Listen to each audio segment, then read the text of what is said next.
Hey guys, it's Dr. Bickling from Own It Dental. Here's my contact information if you need to get a hold of me. And as always, if you guys are enjoying these videos, please do hit that like button right down below. It gives me a little boost of self-esteem. I want to send a special shout out to the two of you out there that always do hit that thumbs up button. So thanks a lot. I appreciate it. All right, let's dig into it. So today we're going to talk about how to manage your associate dentists. I've already done a video on how to train your associates, and I'll put a link to that video up here somewhere.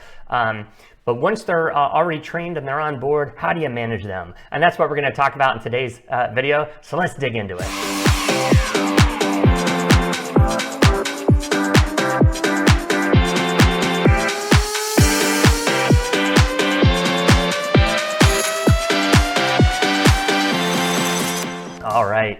All right, so today we're going to talk about how to manage your associate dentists. As many of you know, I've been the boss of dozens of associate dentists over the years, probably over 100 in total.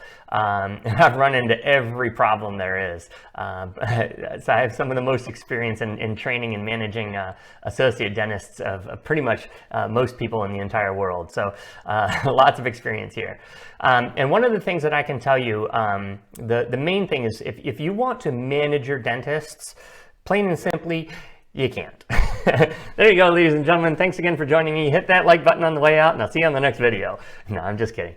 No, but you can't. You know, I've also done another video on how to, manage people. Don't manage people, manage systems. And I'll post a link to that video up here as well. But like, if you think managing your staff is difficult, managing associates is like managing your staff on ego steroids, right? Because they have a degree, and each of them are the smartest person in the room. And I mean, I've had kids coming right out of school argue with me, their first day or first week, on the job. So, if you think that you can manage your associates or even micromanage them, you can't. You're just either going to burn yourself out, frustrate yourself, or they're going to end up quitting and they're going to leave anyway. So, when it comes to managing associates, it's really not that different than managing your staff. Like I said managing your staff, it's like herding cats. They're gonna do their own thing anyway, right? When you're not looking, they're just gonna do whatever they want to do. And dentists are like that, except for on steroids. So when it comes to managing doctors, just don't try to manage doctors. Instead of trying to manage the doctors, manage systems. And again, go back to that video that I just posted if you want to learn more about that. So what I've realized is that the doctors are going to do whatever they're going to do no matter what I say.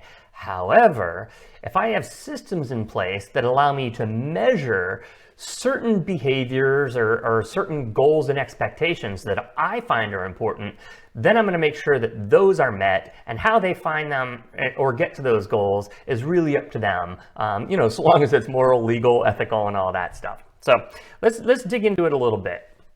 So one of the most liberating days in my career is when I just, like I said, stopped managing people and started managing systems. And what I realized is my job as a CEO is not to be looking over somebody's shoulder all the time, to making sure that they're doing things my way. Because sometimes people have a better way of doing things. But I did come down with about 5 things that I found that were my job. So let me just grab my pointer here. So I always viewed my jobs or my responsibilities as CEO as these 5 things. So the first thing is to set the goals or set the expectations. And whenever you do set goals, they don't just pluck them out of thin air, right? They have to be reasonable goals. They have to be manageable. And they have to be based somewhat in reality or based somewhat in math. So if you're going to have a goal, make sure that your goal is a realistic goal.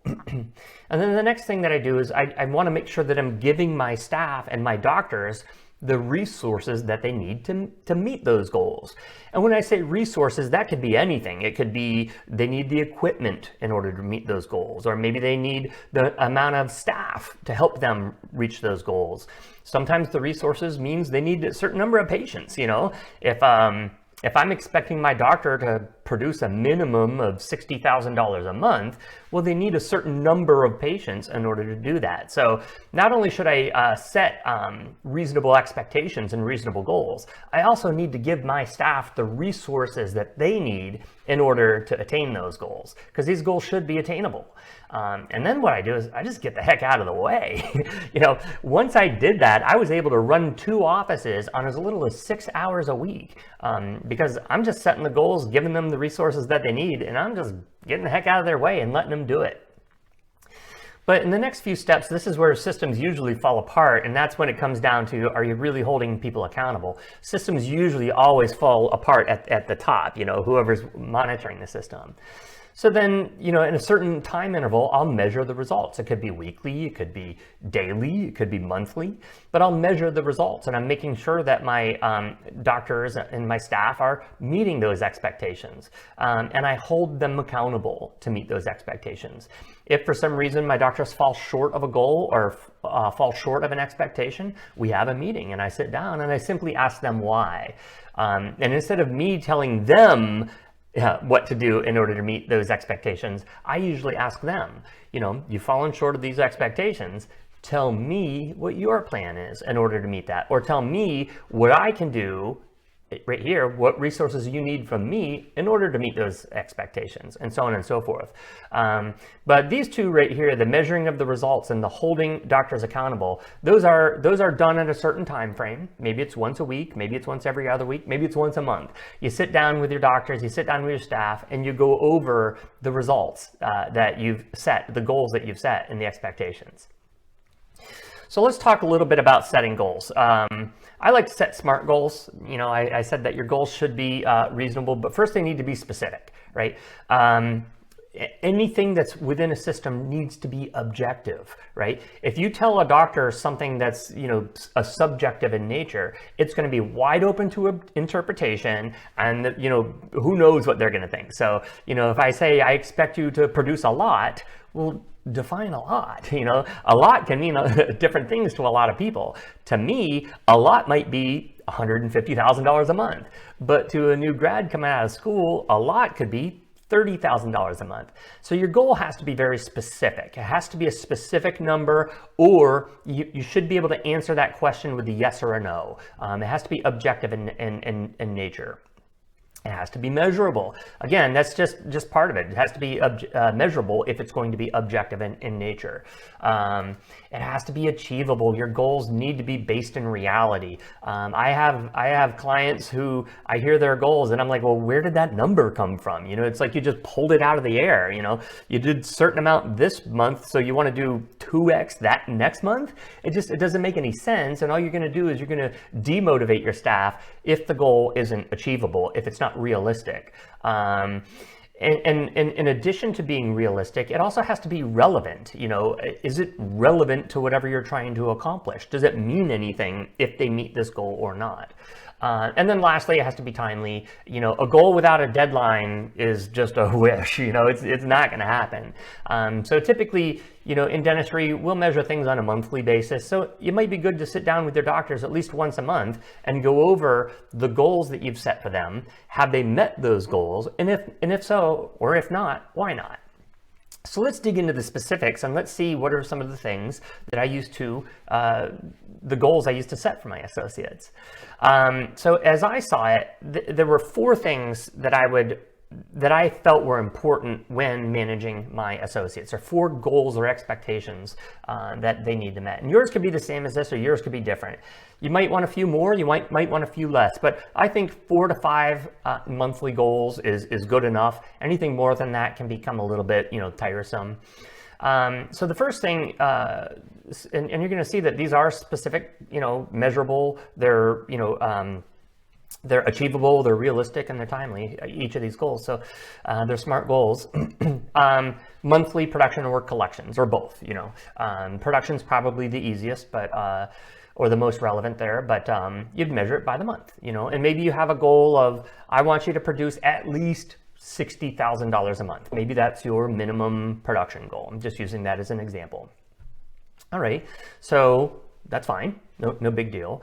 But as we all know, sometimes associates see different numbers of hygiene checks. I see different numbers of patients, and 60,000 for one doctor, they might be able to do it on 100 patients, and 60,000 for another doctor, it might take them 300 patients hygiene checks in order to see that. So although this is a good number, this is the total number, we also need to break it down on a per hygiene check basis. Because if one doctor is doing it on 100 patients a month and the other one's doing it on 300 hygiene checks a month, one is certainly way more efficient than the other. So we need to also have maybe a per hygiene check goal. For every hygiene check that you do, I expect a certain amount of production. And if you don't meet it, please tell me why, or what's your plan in order to do that, or what resources do you need from me in order to meet that goal. Another one that I think is very important is quality. Now, the word quality sounds a little subjective, and of course, it could mean different things to a lot of people, right? But we can probably come up with a way of measuring quality, and we'll get into that in just a little bit. And then the last thing is patient satisfaction. I want to make sure that my patients are satisfied with my doctors and how they're doing the work. So again, none of this is me micromanaging. It's just me setting these expectations. And these are the 4 expectations I would set for each of my doctors on a monthly basis. And I would set a goal for them. And then if they have or have not met those goals, we would meet once a month just to go over that. So let's dig into each one of these specifically and see what we have. So monthly, production and collections. So set a goal. What is your goal? The way that I would set a goal, again, they have to be achievable and realistic. The way that I would set a goal is I would just go office-wide and say, what is my office-wide average production per hygiene check? And for this example, let's just say it's $500 for the whole office. So you just take your total production for the office and you divide it by the number of hygiene patients that your office saw that month. And that's how you come up with that number. And let's just say it's $500. I have a little asterisk here because, for the entire office, some of that production is going to be coming from the hygienist or the hygiene team. So you can't specifically attribute that to a dentist, and maybe that's 15, 20%. I'm just going to use 20% for this example. But let's say that we have enough patients in the office for each doctor to see 150 exams per month, right? So, 500 times 150 is $75,000. That would be a monthly goal. However, like I said, this is office-wide, so maybe 20% of that production is coming from the hygiene department. So let's just, take 20% off of that, and each individual doctor's goal should be $60K per month. So the way you guys come up with your each individual doctor's goal is just take your office-wide production, divide it by the total number of hygiene patients that you've seen, and then you'll come up with this number.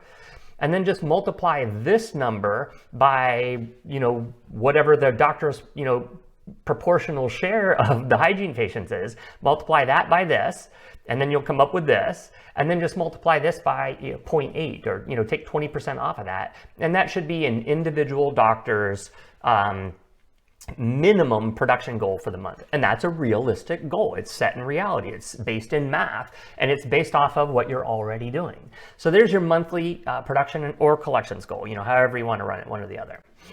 All right, now we do a per hygiene check goal. So it's basically the same math.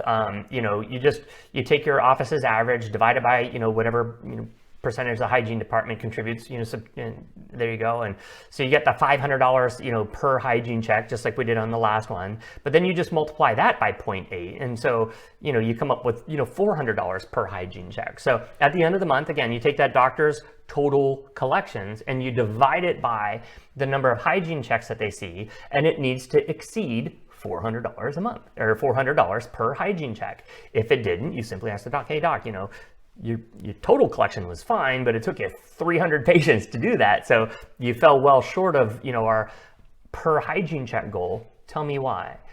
What is your thoughts on how you're going to achieve it next month? What do you need from me? What resources do you need from me in order to do that? Sometimes those resources, I missed this one. Sometimes the resources could be training. Maybe they need more training. That's a resource that your staff needs. So we have our total production, we have our production per hygiene check, and now let's dig into quality. Again, this is that difficult one. How do you measure quality? This is where it might take a little bit of work. And because quality can be subjective, I tend to shift more to a yes or no answer. Was this done? Yes or no? Was this done? Yes or no? And so this is where I would come in and I would do some chart audits. And I might just pick 4 or 5 random charts, but I would pick things that I could either say yes or no to on a checklist. And so were the notes done properly? Yes or no, yes. And of course, a pass is yes, no is not, is a fail. Were all the caries diagnosed? I would look at the radiographs and I would say, were all the caries diagnosed? Yes or no? And if the answer is no, we need to find out why. Were post-op radiographs taken? Yes or no? If so, was the crown seated properly? Yes or no? So when it comes to quality control, these should probably be more like yes or no questions, because again, quality can be a little bit subjective. I would do lab audits. I used to do, for quality control, I used to do how many lab redos there were. But I found that, I always paid the lab bill for my associates, so redos were all the time. But once I switched to having my associates pay lab bills, the number of redos went way down. So I don't think counting lab redos, although it's objective, I don't think it's quite the best measurement, because you'll find that redos go up. The more that you pay the lab bill, the more lab redos you have. The more the associate pays the lab bill, you'll see those redos go down. So if you do happen to have a lot of redos and you're paying the lab bill, maybe you have your associate put a little skin in the game and you'll see those lab redos go down. But in any case, that's just an aside.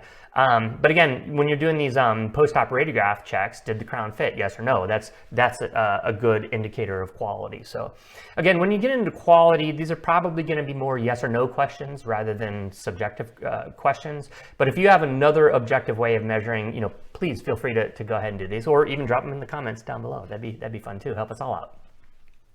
And then lastly, patient satisfaction.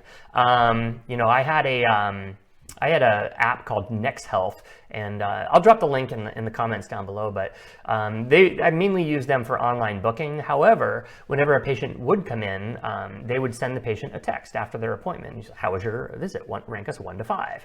And we would get, 15 or 20 of these responses per day, and that certainly over a month's time, we're talking about multiple dozen patient reviews, a couple hundred patient reviews per month, and that did become a representative sample. And so I had an expectation.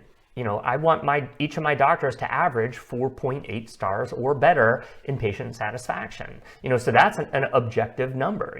Of course, it's the patient's view is subjective, but if you add enough of them together and you can put a number to it, then it does become an objective measurement. So I expected my doctor's patient satisfaction to be 4.8 or better. Now you may not want to use Next Health, but if you do, again, the link is in the comment section down below, but perhaps your practice management software has some type of a text or email blast that it can send out to each of your patients after they've had an appointment. And how was your visit? Rank us 1 to 5, and you can measure how the patients feel. Just attribute each of the patients to whichever doctor that they saw. So somebody's going to have to track this, and then you can come up with an average satisfaction score. And again, you set a goal that's smart. It's got to be specific, it's got to be measurable, it's got to be achievable, and it's got to be reasonable, and it's got to be timely. So those are the 4 things that I would measure my doctors on. And then, like I said, I would just get the heck out of the way. I'd give them my expectations, and I'd get the heck out of the way, give them the resources, and I'd get the heck out of the way, and I let them do their thing, and I just measure the results at the end of the day. So again, these would have been my goals, something along these lines. Production per month, $60K per month, $400 per hygiene check. All yeses on either my chart audits or my lab audits, and a patient satisfaction of 4.8 stars or better. Again, these are my SMART goals that I would set for my doctors. Yours can be different, but again, I think 4 to 5 goals per month is fine. Yours could be different, they could be the same, whatever, that's up to you. But this is where we kind of put it all together, okay? This is where it all comes together. This is all where it either passes or fails right here, is we have our SMART goals. I've set the goals. I've given them the resources that they need, the training, the equipment, the staff, the patients. I get the heck out of the way. I measure the goals. and then I hold people accountable. And as I've said it a million times, when it comes to systems, wherever systems fail, it's always at the top.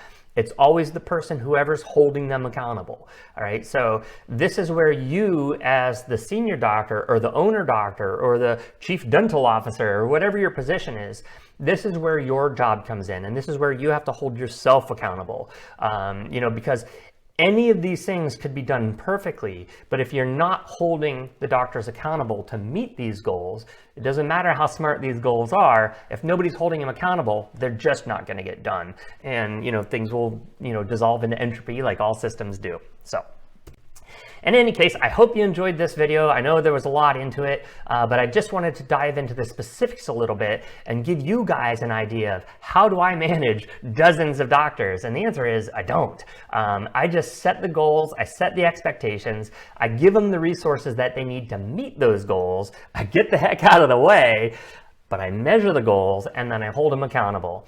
And when I am having these meetings, I want to reiterate this one last point. I don't tell them necessarily how to reach these goals unless they ask me. I ask them, doctor, how do you expect to reach these goals? What are your thoughts? What do you need from me? Because if I tell them how to do something, they have the right to ignore me or disagree with me. But if they tell me how they're going to reach those goals, they can't ignore themselves and they can't disagree with themselves, or else they're crazy. And some of them are, but that's a whole nother video. So anyway, I hope you enjoyed this video. Again, I'm Dr. Bickling. Here's my contact information, and I'll see you on the next one. Talk to you soon. Bye. If you enjoyed this video and want to see more content like it, go to ownitdental.com or click the link above and check out my services. I have dozens of hours of training videos and have negotiated reduced lab fees for all my clients. So if you want to get out of the dental chair and start owning your business, go to ownitdental.com and check out my services, and I'll see you soon.